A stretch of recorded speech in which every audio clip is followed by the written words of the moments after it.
olha, hoje vou fazer um pedido de ajuda. E já devia ter feito isto há mais tempo, para dizer a verdade, mas só agora me lembrei que podia fazer este pedido aos ouvintes da Pilha de Livros, que já são uns quantos.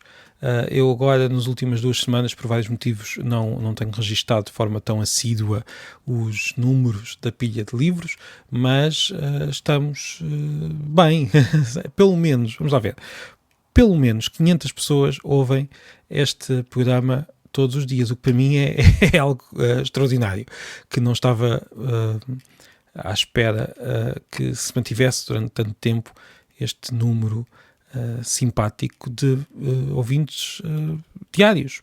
Às vezes temos episódios em que é muito mais, mas raramente desce deste valor.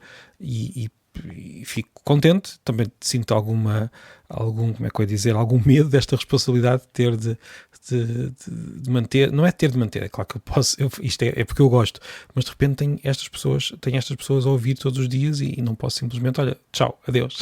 Não é assim que acontece. E não estou com vontade nenhuma de dizer tchau, adeus, estou só a dizer que sinto um certo peso, mas é um peso bom.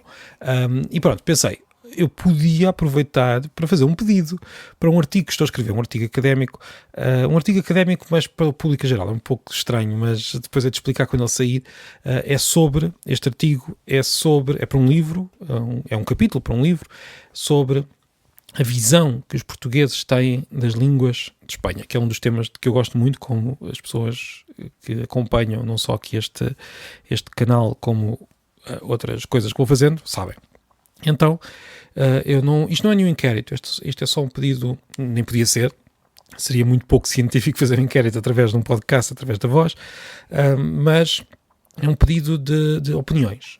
Se quiserem, comentem aqui no episódio, na pilhalivros.pt, que é o sítio onde eu estou a tentar centralizar os comentários, também de vez em quando recebo no Spotify, também noutros sítios, onde ando a partilhar os episódios, mas gostava que partilhassem em pilhalivros.pt. Qual é que é, não necessariamente a posição de cada um sobre essas línguas, e sei que há pessoas que não gostam desta língua, não gostam da outra, isso acontece-nos a todos, e se quiserem comentem à vontade, em particular sobre o basco, o catalão e o galego. Há outras línguas de Espanha, como o aranês, falado num cantinho da Catalunha, como o asturiano /leonês cá em Portugal, mirandês, como ainda a fala, que no fundo faz parte que se fala na Extremadura e que faz parte da faixa galega ou portuguesa. Portanto, há mais a língua gestual espanhola e a língua gestual catalã, há duas, que também são línguas, mas não é sobre... portanto, eu queria que se concentrassem nas línguas que são oficiais em certas comunidades autónomas, portanto, no basco, no galego e no catalão. As línguas não castelhanas, mas faladas por muitas pessoas em Espanha. Gostava que me dissessem que enganos é que já ouviram à vossa volta, aqui em Portugal, pessoas que, por exemplo, dizem coisas como que são dialetos ou que não se falava, portanto, experiências concretas de enganos e também de acertos, pessoas que gostam muito dessas línguas, pessoas que sabem conversar nessas línguas ou que aprenderam ou que têm um interesse particular. Gostava que comentassem. E isto não é apenas para ter algumas ideias e para ter uma visão um pouco mais variada. O artigo eu vou terminá-lo hoje, tenho de terminá-lo, estou no prazo, estou para lá de todos os prazos, vou terminá-lo, mas pode ser que tenha aqui algum comentário que ainda me permita dar mais um certo, ou seja, que me permita falar um pouco mais, de forma mais profunda sobre a questão. Porque a verdade é que nós portugueses temos muita dificuldade, e isto é um dos pontos que estou a dizer no artigo, temos muita dificuldade em encarar as outras línguas de Espanha, as línguas não castelhanas de Espanha, porque Portugal assumiu de forma muito clara e muito profunda o modelo de um país, uma língua. Porquê? Porque nós somos um país relativamente uniforme, não somos completamente uniformes, mas somos relativamente uniformes, é um país que encaixa particularmente bem nesse modelo. Não encaixa perfeitamente, porque não há nenhum país que encaixe perfeitamente, talvez a Islândia, pelo menos nenhum país europeu. Mas Portugal aproxima-se muito, e por isso ficamos com uma maior dificuldade em compreender realidades multilingües como a de Espanha, por exemplo.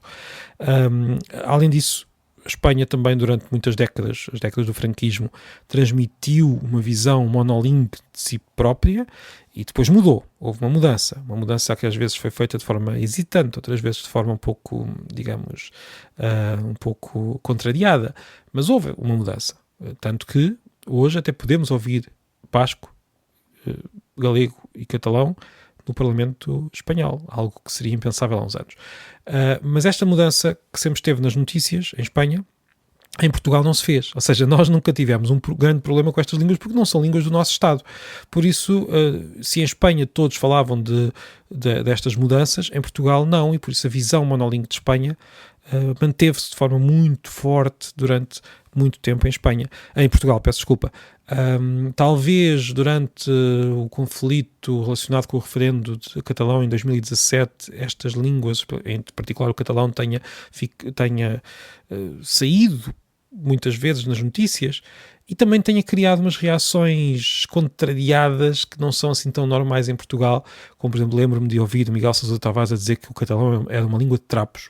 Penso que ele não diria isso de mais nenhuma língua falada por ninguém, quer dizer, insultar uma língua, ainda por cima uma língua tão importante e falada por tantos milhões de pessoas, só porque é uma língua que nós não encaramos bem, porque se fosse o dinamarquês, se fosse o grego, se fosse outra língua falada por alguns milhões de pessoas, não diria certamente isso de forma tão pública.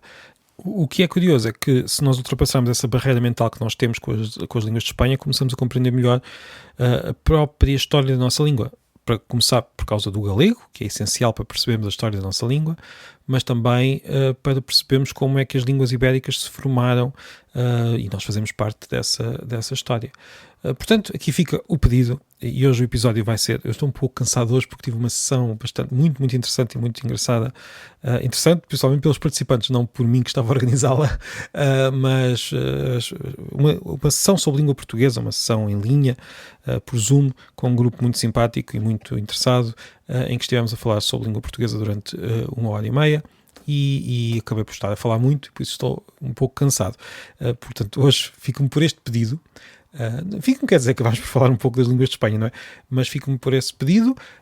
Portanto, comentem à vontade, não tenham assim uma pergunta particular, digam o que quiserem sobre estas línguas para me dar algumas ideias para este artigo que vou terminar hoje quinta-feira.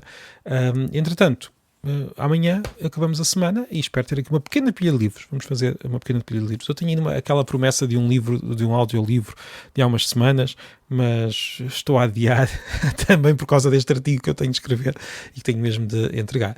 Muito obrigado e até amanhã.